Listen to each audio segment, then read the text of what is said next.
All right, what is going on, guys, and welcome back to another quarantine car talk.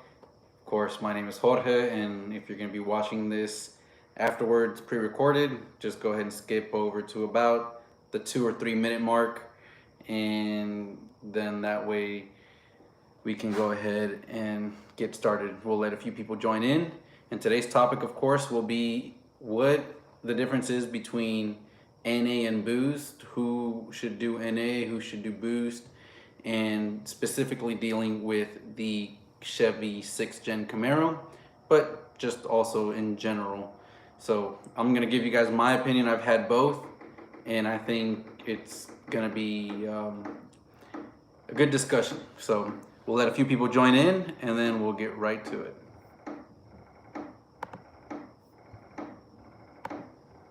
What's going on, guys? What's up, Matt?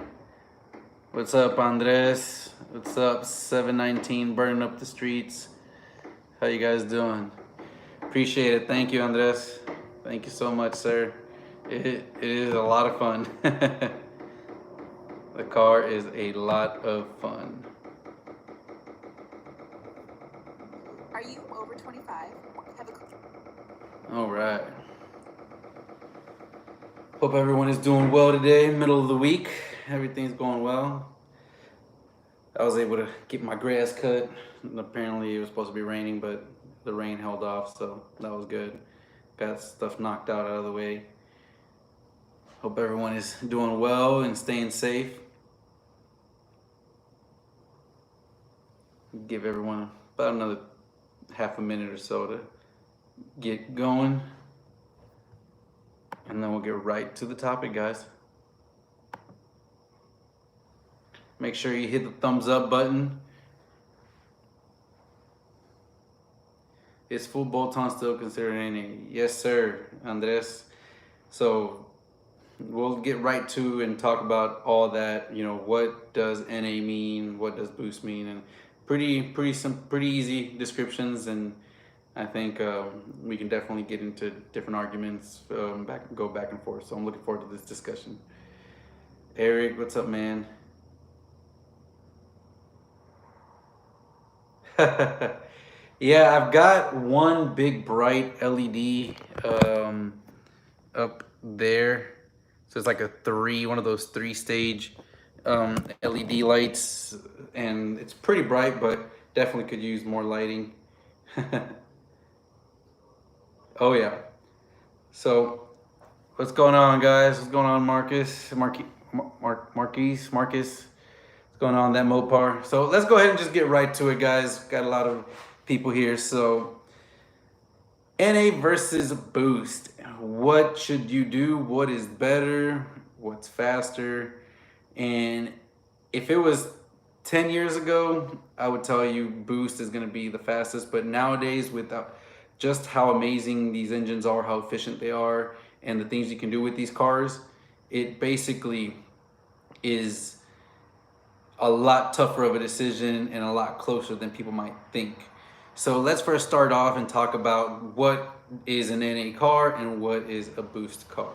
So very simple. I'm not going to go too deep into it, but basically NA car is anything that doesn't have either turbos, centrifugal blowers, or positive displacement blowers that force air into the cylinders. That is straight. That is it. If you're running the car at wide open throttle and your boost vacuum is only at 0, then you're NA. Obviously, if you're generating boost, if you're generating pressure, then you're boosted. And let's go now talk about NA and just all the things you can do and what its potentials are specifically with the Camaros. And then we'll move on to the boost, and at the end we'll compare the two. What's going on, Law? So NA, like you see behind me, is basically you're gonna spend probably about the same, if not more. I'd say around the same as your boosted guys once you start buying all the different supporting mods. So with NA, you're gonna be the main goal or the main name of the game with NA is to make the most efficient air pump possible, which means you want to try to maximize the airflow. Since you can't force the air, you want to make sure that you can make the air flow through the engine the most efficient way possible. And these cars are really good, especially when you start opening up the intakes, getting aftermarket intakes, bigger intake tubes, bigger throttle bodies, ported throttle bodies, and then, you know, going to your either aftermarket intake manifolds from an MSD, a Holley high ram, which can generate quite a bit of top end power, and then of course your stock intake manifold ported.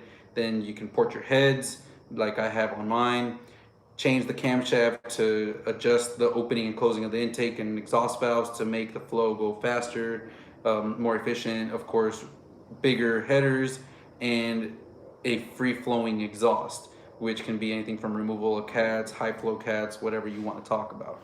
But when it's all said and done, you can definitely get an NA car to run very, very well down the quarter mile, especially these Camaros. And it's been proven.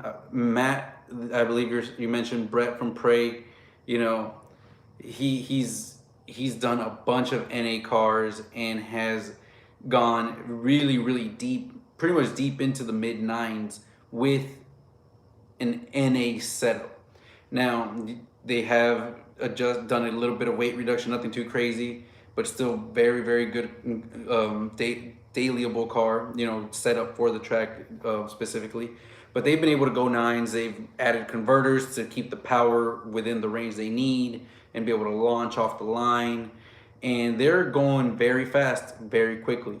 So before this, it was really hard to see a late model car, you know, Camaros, Mustangs, all that, NA running even in the low tens.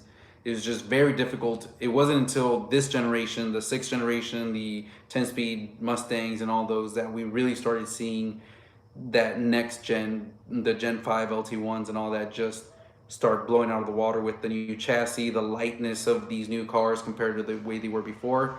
I mean, it's amazing what these cars are able to do NA. And so the whole timing factor and the fastest time down a quarter mile is completely negated when it comes to the first argument that people say when they say boost is better because you can run a lot faster. Now you can run faster, but it's going to cost a lot of money, very comparable or even more than what you can do with NA. And personally, I think an NA setup is a lot more fun. It's when you get, and this is from experience, and actually, you know what, let's go ahead and talk about boost, and then we'll get into what I think is better and go from there. So NA setups with all the proper modifications can go deep into the nines. Now with boost is a lot different when it comes to these cars, specifically the Gen 5 LT1 engines. And that's because, yes, although if you wanted to, you could just slap a blower, slap a Pro Charger, you know, slap some turbos on this car, make, you know, in the 550, 600 wheel range, and go and run a mid 10-second pass. And yeah, that's all good and dandy. But if you want to get any of the boost to really make power and to really get in the deep nines, it's going to cost quite a bit, specifically on these Camaros because of the direct injection system. And so you've got to upgrade your fuel system, which is not something that you generally need to do with the NA setup. Once you do a cam setup with a higher fuel load, for the most part, the stock fuel system will handle and keep up with the demands of the fuel up to, you know, around where you're going to be at with the max NA effort car. And a simple $250 ZL1 low side fuel pump can just kind of help maintain that if you're running a little bit low. But the boosted cars is a whole nother story. So a boosted car, yes, you can easily get it to run a mid 10-second pass, but if you want to run a 9, you're going to be spending quite a bit of money on upgrades, especially on the LT1s, because you're going to need high pressure fuel pump, high pressure in the bigger injectors, mainly from the LT4. And even that is only going to get you into the 700 range, give or take, a little under 750, depending on whether it's pump gas or an E85. So get ready to spend quite a bit of money. You're talking about easily, if you want to run mid to low nines, you're going to be needing, or even in the eights, you're going to need a secondary port injection or secondary high pressure pump, which is really expensive. You're talking, you know, $3,000, $4,000, $5,000 just on the fuel setup alone. So when you add that and you add the boost, I mean, it starts getting very expensive. Then when you get into the 700, 800 horsepower range, if you have an LT1, guys, the pistons and rods, and not necessarily the pistons and rods, but the piston rings in these cars apparently have a much tighter gap and don't like boost too much, especially if you start seeing some pre-detonation and it starts pre-detonating. It'll just eat up and heat up the cylinder and pretty much break a ring land. So these engines, the LT1s, are probably safe and okay NA in the 600 to 650 range. And there's been cars that have gotten to over 600 on NA, and it'll probably live there for a long time, no issues with there. But a boosted LT1 in the 600 to 700 range can be a possible ticking time bomb. So you're looking at upgrading pistons and rods and spending even more money just so you can run enough boost to go run a 9-second quarter mile. So it's basically makes you rethink your strategy of whether you want to go boost or you want to go NA in this platform. Now, like I said, this is a lot different than before. When I had a boosted car, the one thing that I didn't like about boosted cars is that everyone thinks and expects you to be ridiculously fast. The bar has been set so high from all the CTSVs, the ZL1s, you know, the Z06s, and all these boosted cars, Hellcats, you know, basically running low 10s, high 9s with various different mods. And so whenever you get one of these cars and you boost it, everyone that's boosted wants to run you, and the people that are boosted are already had time or probably faster than you if you haven't spent the $15,000 it takes for all the other supporting mods. So it's basically puts you, if you are looking at just putting a blower and, you know, keeping the stock bottom in and just wanting something that's in the low 10-second range, low 10, mid 10-second range, you're better off going NA because you're gonna have a lot more fun NA. On the street, if you have a supercharger, if you have a blower, you know, and you're running safe 600, let's say 600 horsepower, 650 horsepower, you know, no matter what, even though you're running, you're like in no man's land at 650 with boost, because the people that do have boost are all either 700 and above and are all going to want to race you, and you're basically going to be just getting beat left and right, and everyone's going to be looking at you like, dude, what happened? What's going on? And you're going to want to spend more money and more money. And then that's when you break your engine and do all that. With NA, if you can get to the 600 range NA, you can go out and race a lot of the NA Mustangs, you know, the Scat Packs, the 392s, and even keep up with lightly modded ZL1s, Hellcats, you know, CTSVs, and possibly even beat those, depending on the mods that they have. And it is so much more fun because you have a wider range of cars that you can run and have decent competitive runs with. When you go boost, you know, you're either going to be called the bully racing the N8 people and beating them, or you're going to be called you're basically going to be the slowest racing the boosted guys that have the CTSVs, the ZL1s, which don't require as much fueling costs like these do, and making a lot more power, you know, built motors and all that. They've had the time to build it and do all that. So personally, I believe that NA, at least in this platform, is the way to go.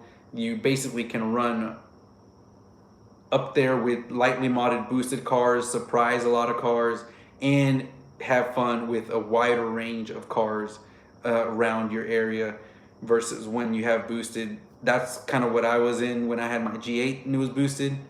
I didn't want to spend the money on the fuel system, and it was only on pump gas, making probably 700 or so. But on a big heavy G8, it really wasn't that fast. It would run like a 10.5, 10.6. And so you're in no man's land at that point. You know, everyone that wants to run you is way faster, and the people that you do run that you could kind of be competitive with are guys that just have NA cars like these Camaros, and they're out there beating you, and it really doesn't feel like, I didn't feel as fun of a night racing when I had that compared to when I have this now. Because this NA, I can go out and challenge a lot of different people and have a lot of fun. And if a boosted car beats me, hey, so what? They're supposed to beat me, right? But if I beat a boosted car, it becomes, you know, props to me and thumbs up. So that is my thoughts on NA versus boost. What do you guys think? Let me go through some of these comments here. It cost me $9,000 for my 13 ZL1 to be at 668 wheel and 659 torque. Whew. Yeah, it can be expensive. It can be very expensive. What's going on, Ricardo? Houston stock, yeah.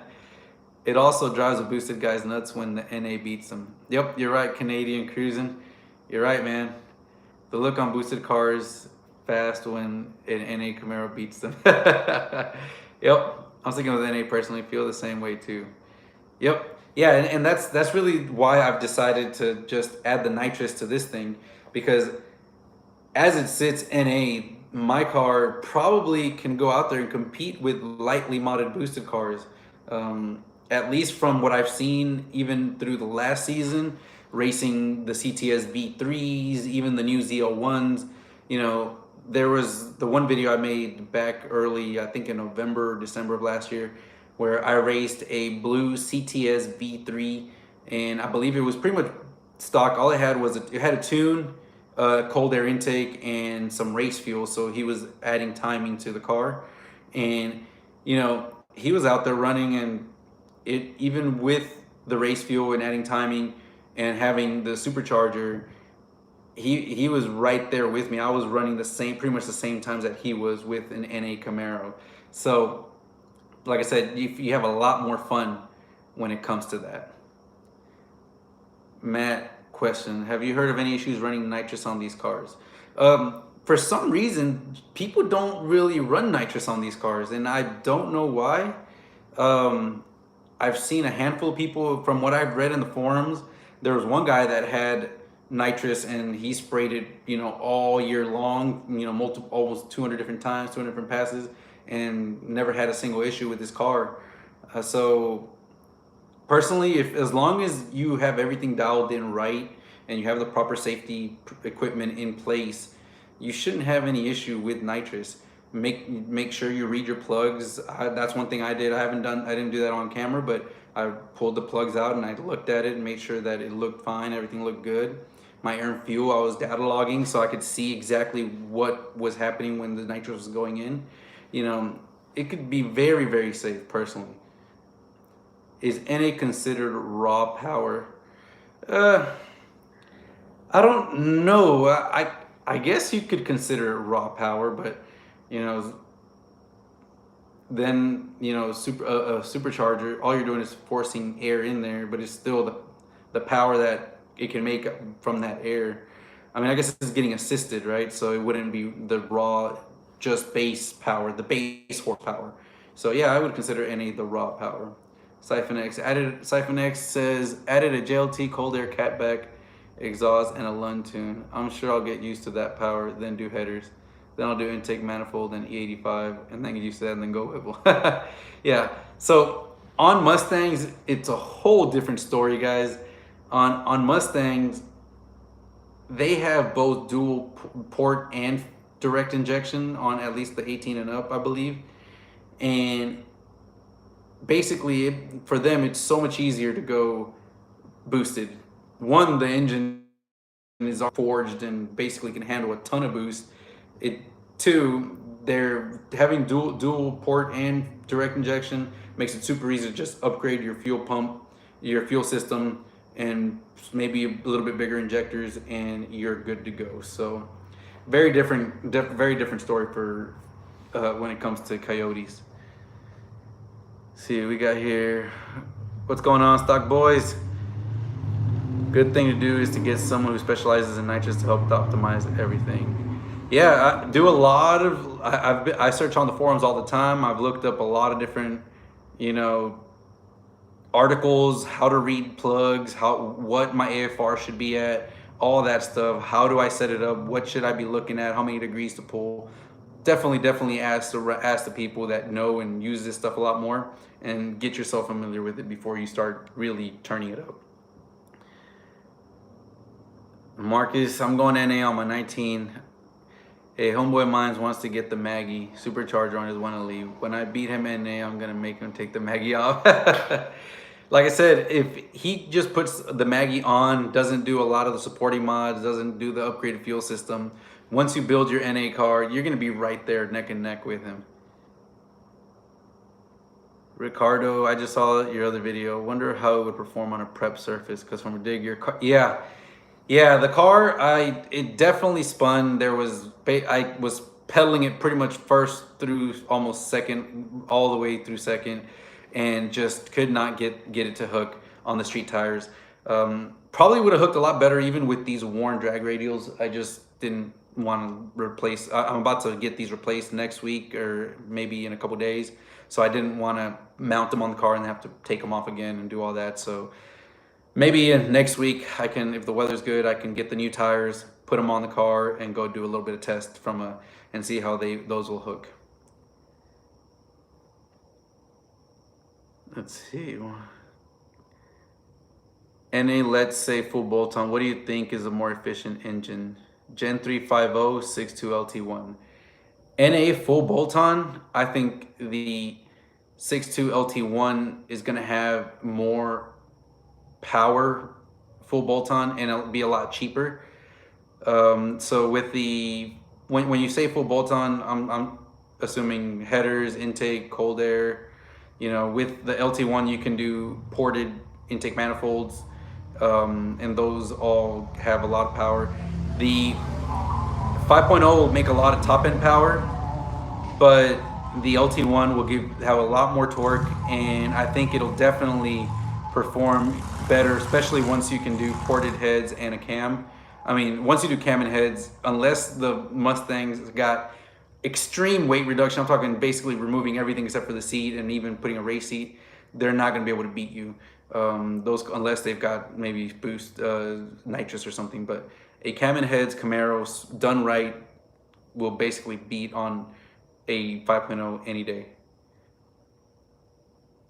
Let's see, flex tune.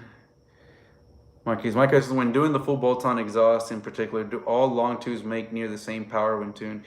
Yes, pretty much they're all gonna be very identical. You're not gonna, if you see a few like 5-10 horsepower difference, it could be different weather conditions, different things like that. But for the most part, it doesn't matter. You'll see a little bit of a difference between 1 7/8 and 2-inch headers, but the same diameter headers are gonna pretty much perform identical.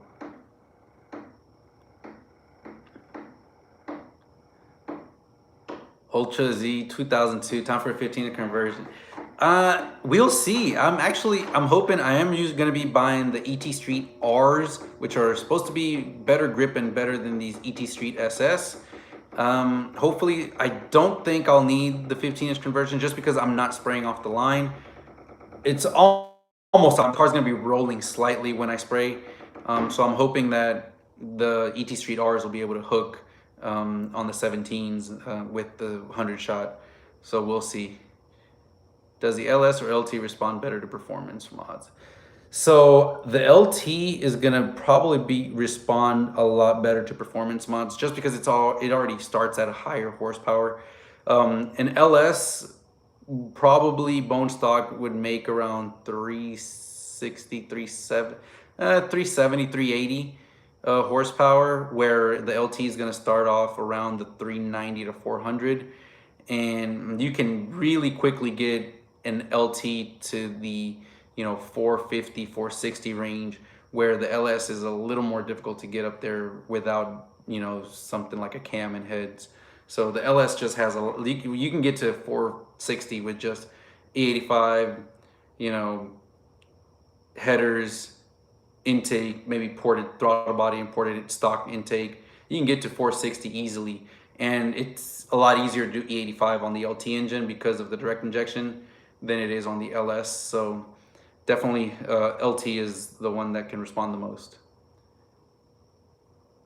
Let's see. David Martin, all the best. I appreciate it, man. That's a good tire. I had that on my, yep. Yeah, the ET Street R's are supposed to be a lot better and a little bit lighter, so it'll have a little bit of an advantage there as well. Use that Pim juice. I need to get some good traction with those. Do you know of any good YouTubers with the new 5.0 Mustangs? Don't worry, I just watched the best of both worlds. He's still my favorite Camaro guy, and I just want to watch some 5.0 YouTubers. So there's a few out there. Fast Life Russ, he actually has a 5.0 and a 2019 Camaro like mine, a red one, and he's starting to mod his cars. I believe they're both stock right now. So he's doing a lot of stuff. Rush Shift, he's got a 5.0, but his is already like with a Whipple. He's got a Whipple on it, and it runs pretty good. What other 5.0 Camaro guys? Siphon X, Canadian Cruisin'. I don't know why that just slipped off my mind. They've got really good 5.0 channels, and I'm sure they'll be doing a lot of stuff, especially Canadian Cruising. Obviously, once the weather gets better, we'll be running a lot of stuff, so check them out. Determined Veteran's got a GT350R that he's going to be doing twin turbos in, which is really awesome. And Xander 13's got a 5.0 that he's doing he's got twin turbos from Hill Horse Performance on as well. So there's a bunch of YouTubers out there, definitely doing a lot of good stuff out there. David Martin, thank you, man. I appreciate it. Thanks a lot. Thank you for that. We'll definitely be trying to get that grip in and show you guys just what the Nitrous will do.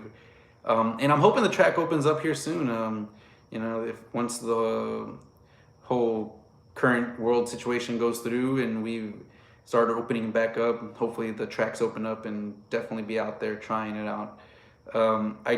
First week or so with the track being closed for so long, I'm sure it's going to be packed. I don't know if I'll be able to do you know, basically back-to-back runs of NA and then 100 shot to show you guys the difference. But once we get to a point where the track is kind of cleared out and, you know, it looks like we'll be able to get a few runs in, I'll definitely do a video showing the difference between NA and then, you know, 100 shot of Nitrous, maybe a 150. Just took a 2019 to get them with headers, cold air 85, made 494 on their dyno NA. Yeah, like I said, they make a lot of power. Basically, you're good to go. Speed Engineering may be the best. So yeah, Speed Engineering basically has a lot of, whoa. Hey, Matt, appreciate it, man. Thank you. Thanks a lot. Just Matt Ryan just donated $50. I appreciate you. Thank you. Definitely will get it ready for when we do another giveaway. I appreciate that. Let's see, Marcus. Yeah, we just mentioned Speed Engineering. They're very cheap, very inexpensive, not cheap quality. They're cheap as in inexpensive and work well. To be honest, I've had it on my car and I ran it a bunch of times down the track and have had zero issues with it. Really, really good. No Limit Productions, Radio Fest in Huntsville is opening May 1st. Nice. Yeah, I'm hoping that's what happens here in Houston. We can get it open here hopefully at the beginning of this month and get right to it. YouTuber just has GT350 and GT both built. Yep, same. It's just a 6. His is complete. He's full on race mode GT, and that GT350 is pretty nice with the built motor. Being able to just daily that is awesome. I'm sure that's a really fun daily. I message, hey man, how do you think a 2017 Camaro SS with headers, intake, manifold, 103, full catback exhaust? Are you asking how much do I think it'll make? or how much, how it'll run. What's your question? iMessage. The track's gonna be hella stupid when this whole Rona styles. Yep, yeah, it's gonna be insane. So I hope I'll be able to go and at least get one or two runs with the Nitrous to to see what this thing really has, and you know, go from there. Vincent Farrell, do you prefer the sound of forced induction setup or NA engine? In that aspect, I gotta say the sound of a boosted car, specifically a Pro Charger car with the blow off, the red race blow off valve. I mean, you just can't beat that. That's the one thing I do miss. Although an NA car does, you know, sound just straight exhaust sound, but a boosted car, either the whine from the blower or the blow off valve from the Pro Charger, I mean, that sounds really nice. That's the one thing I do miss, but I like what I have with the NA and having the power that I'm able to get. Mine just dynoed 481 with those mods and E85. Yeah, I'm telling you, man. Like I said, LT1s are really nice. I mean, it was unheard of. I remember a few years back when there was like the LS2s and the LS3s barely out. I mean, you could barely get a cammed heads, you know, manual car to run, put down about 460 to 480 to the wheels, back in before this Gen 5 engine came out. I mean, you really had to have ported heads, big cam and all that, and a manual so it didn't lose as much to run and get to the 480 wheel horsepower mark. I mean, to get to 500 was kind of like very peak and hard to do. And now you can get to 500 with just a cam swap. So it's insane just how easy it is to get these cars to make some power. iMessage, how much power will it make and how will it run? Headers, intake, manifold, full catback. If you have drag radials and you do E85, that setup right there is similar to what I had on my car, and I ran without headers on E85. I was able to run, you know, low 11s, you know, in the mid 120s trap speed. So I think you would be making about with E85 about 470 to 480, give or take, depending on, you know, the manifold and stuff. But yeah, 470-ish I'd say is a good general number, but you'd definitely be running in the low 11s for sure. 11 1s, 11 2s easily, at about 123 to 125, give or take, depending on the weather. Now in the summer, like this summertime, I don't know. I think you're probably going to be looking at a mid 11 in the low 120s, with that setup. The DAs and the summer heat is not going to help out with that. So I'd say like a mid 11 in the summer, and then when good weather comes, you're looking at low 11s.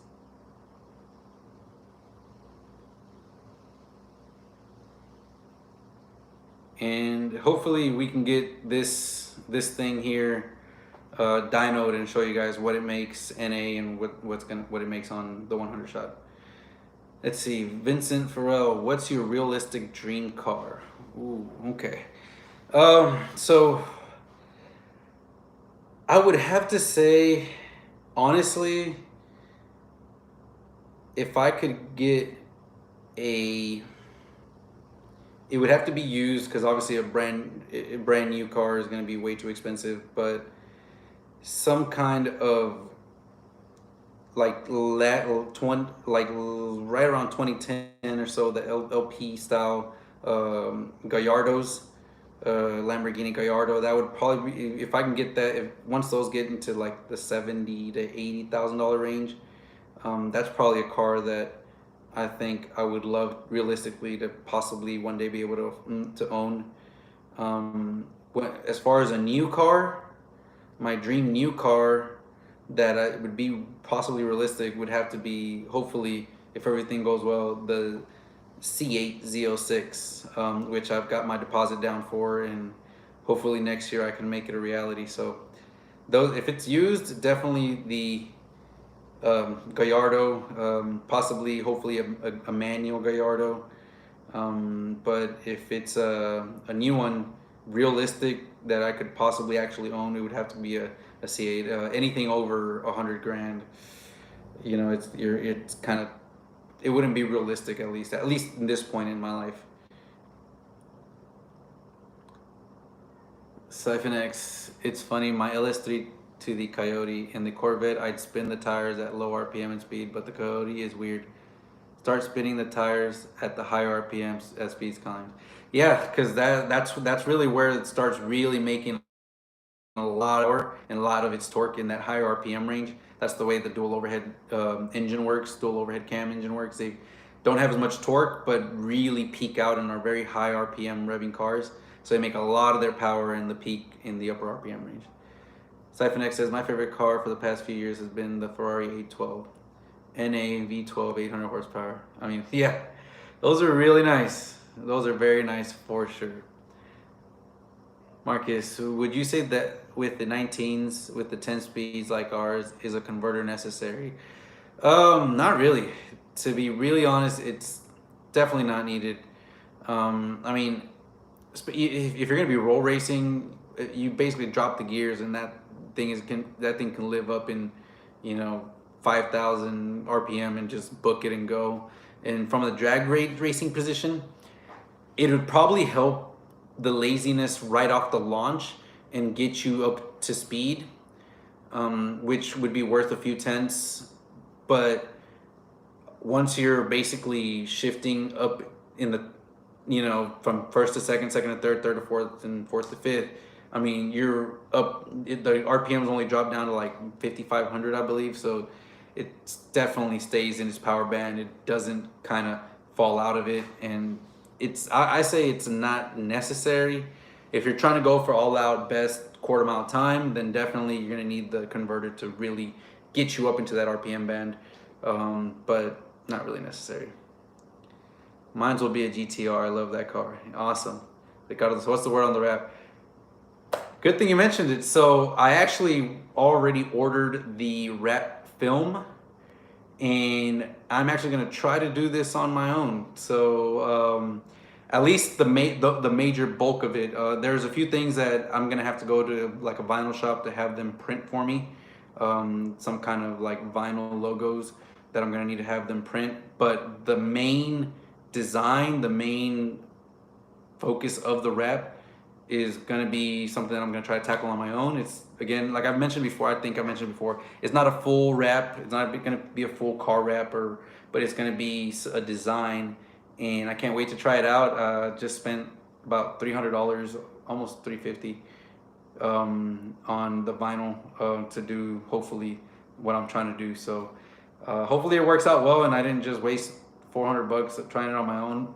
But if I do, oh well, at least I can teach you guys how not to wrap a car. Do you know anything about using a supercharger from an LT4 and a Camaro SS? I'm thinking about doing that. Would it be worth it? I believe you just need some adapters to be able to bolt it onto the LT1 head. The LT4 head is got a different bolt pattern, so you have to buy the actual like an adapter plate to be able to bolt the LT4 on. But there's a lot of people that have done it, and should be pretty nice. It would probably run really well, and you know, depending on how far you're gonna go with the fueling, the cam, and all that, it would run pretty decent.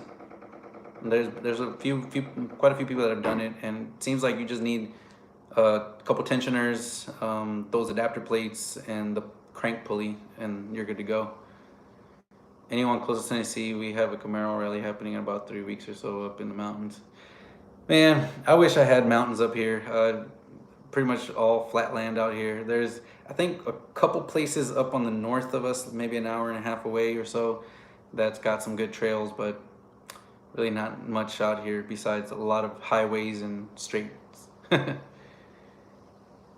719 burning up the streets. My V-Rod is a small displacement with dual overhead cams at high pulls hard with long gears. Yep. Is there a big difference between the Weld wheels and the other brands like Race Stars and or VMS for drag pack? I think the weld wheels are maybe a couple pounds lighter, but honestly not too much of a difference. Really, mainly if you're trying to get, like, I guess the maximum out of them, then you're looking at possibly getting a few pounds on each corner. They're a lot more expensive, but I think they look a lot cooler, look nicer. But as long as you have something that can fit, your drag radio and skinnies up front, you're already benefiting quite a bit. People say the Coyote's down on torque. Well, compared to the Camaro, yes, but it's not devoid of torque. It's still over 400 pounds. The right gear speed, it still throws back. Yeah, that is true. That is very true. That is very true. What made you go with the 19 SS out of all the other cars you could have bought? Any specific reason? Vincent, so I really, really wanted that 10-speed, and I had a Mustang before, and personally, I didn't really like the ride quality of the Mustang. It wasn't the 5.0. It was the turbo, the EcoBoost, but the ride quality was nonetheless still not the best. And it was, the fully loaded optioned out one.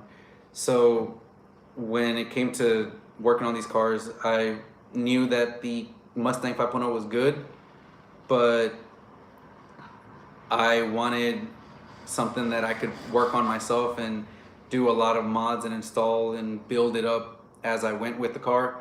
And when it comes to the Mustang, there's really not much you can do after you put the headers and your bolt-on stuff. You can do cams, but that's really, really expensive. You have to get 4 of them, of course, and do the pump gears and this and that. So a lot of it has to do with just my familiarity with LS LT engines and the chop that these things can get, the sounds that these make, and the 10-speed. That's really what won me over the Mustang. And when it comes to the Charger, like a Scat Pack or something, those things are just too heavy. I ran one that was like a fully built motor with ported heads, cam, and everything, and I mean, it was barely running like mid 11s, so it was gonna be too heavy of a car to spend a lot of money on and not go anywhere. So I figured Camaro is the best way to do it. SS has 455 and the Gen 3 has 420, so it's not that far off. Yeah, no, it's really not, and I mean, you'll see it. The cars will definitely still pull fast. Those Mustangs are no joke. Especially, I mean, I think stock for stock, revving it out to really high speed, the Mustang probably will start winning in the higher mile per hour. But from the beginning takeoff, if they both took off exactly the same, you'll see the Camaro kind of be able to jump out slightly, and then the Mustang can start kind of slow closing back in at the very high rate of speed. So. All right, guys, so I'm gonna have a few more minutes here and then I'm gonna be heading out. But I really appreciate you guys joining in. Really awesome discussion. Thank you guys. And hopefully you guys learned a little bit about NA versus Boost.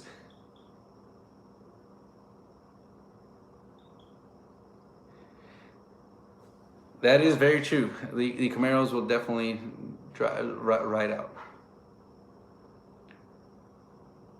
That's why most people are gonna do their pulls probably between like 40s, 50s to about 125, 130, and maybe 140. But at that point, the car's starting to die out.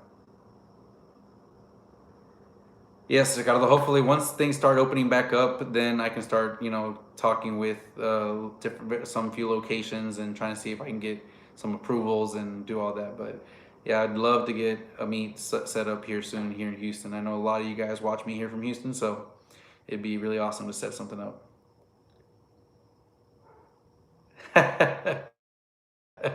Ricardo, you trying to act like them little single cabs and those 4-door heavy ass trucks that are slowing down to do a 20 roll because they can barely get to 100 over the last, quarter mile or half a mile that they run.